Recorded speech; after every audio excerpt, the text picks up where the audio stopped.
ایک آدمی ہوگا جس کو جہنم کے اندر آگ کے بنے ہوئے ایک ستون کے ساتھ باندھ دیا جائے گا. یہ کون ہوگا؟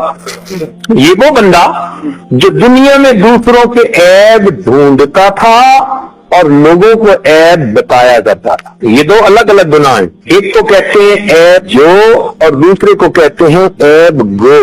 عیب کو تلاش کرنے والا جس میں خوردبین پٹکی ہوتی ہے، ڈھونڈ رہا ہوتا ہے اس میں کیا، اس میں کیا، اس میں کیا.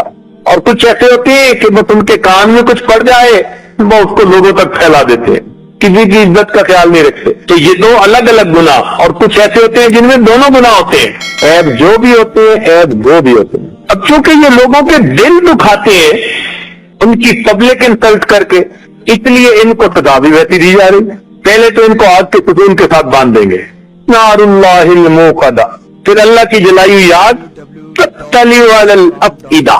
وہ ایک خصوصی سیکشن بنا ہوگا اور وہاں کے انگارے جو ہیں ان کے اندر پروگرام پہلے سے بھرا ہوا ہوگا. آج کل ایسے ہی ہوتا ہے نا، لیزر گائیڈڈ راکٹ پروگرام بھرا ہوا ہے، اڑتے ہیں سیدھا ٹارگٹ پر. یہ خدائی راکٹ ایک ایک شعلہ اٹھے گا اور سیدھا اس بندے کے دل کو نشانہ بنائے گا، دل کو ٹارگٹ کرے گا. کیوں؟ اس کا ہر بول دوسروں کا دل جلاتا تھا، آج ہر اٹھنے والا شعلہ اس کے دل کو تکلیف پہنچائے گا. جیسا گناہ ویسی سزا، ربط ہے.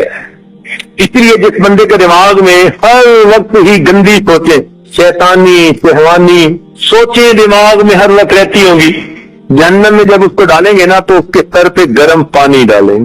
یصب من فوق رؤوسہم الحمیم، قرآن مجید.